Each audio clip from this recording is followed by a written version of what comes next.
आज हम बात करेंगे रूबिकॉन रिसर्च आईपीओ के बारे में। कंपनी क्या करती है, कंपनी की क्या डिटेल है और क्या ये इन्वेस्टमेंट का अच्छा मौका हो सकता है, सारी चीज़ें इस वीडियो में डिस्कस करेंगे। रूबिकॉन रिसर्च एक फार्मास्यूटिकल कंपनी है जो विशेष उत्पादों और ड्रग डिवाइस कॉम्बिनेशन प्रोडक्ट बनाती है। यह मुख्य रूप से नियमित बाजारों जैसे अमेरिका आदि को टारगेट करती है। तो आईपीओ ओपन रहेगा 9 अक्टूबर से लेकर 13 अक्टूबर के बीच में। लिस्टिंग डेट रहेगी यहाँ पर 16 अक्टूबर। प्राइस बैंड की बात की जाए यहाँ पर तो 461 से लेकर 485 के बीच में रखी गई है। लॉट साइज की बात की जाए यहाँ पर तो 13 शेयर का एक लॉट रहेगा। टोटल इशू साइज की बात की जाए यहाँ पर 1377 करोड़ का आईपीओ रहेगा। फ्रेश इशू रहेगा 500 करोड़ का, बाकी का सारा रहेगा ऑफर फॉर सेल। एम्प्लॉय को यहाँ पर डिस्काउंट भी दिया गया है 46 रुपीज का। और ये आईपीओ एनएसई और बीएसई पे दोनों पे लिस्ट होगा। आप इस आईपीओ में इन्वेस्टमेंट करना चाहते तो आपको क्या क्या ध्यान में रखना चाहिए। सबसे पहले तो कंपनी के प्रोडक्ट्स और उसकी टेक्नोलॉजी कितनी मजबूत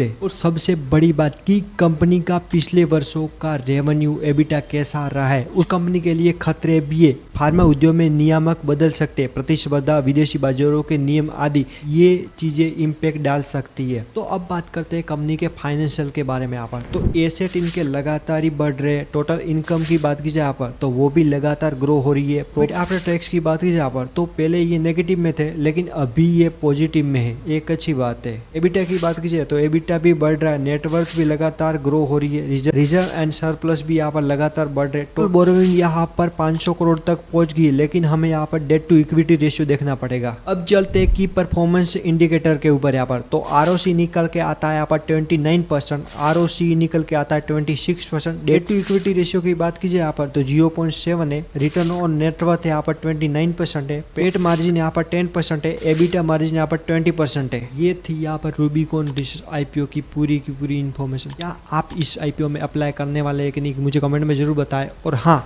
इस आईपीओ में अप्लाई करने से पहले अपनी रिसर्च जरूर करें, जो एंकर लिस्ट, टैग, जीएमपी, सारी चीज़ें रिसर्च करने के बाद ही इन्वेस्टमेंट करें।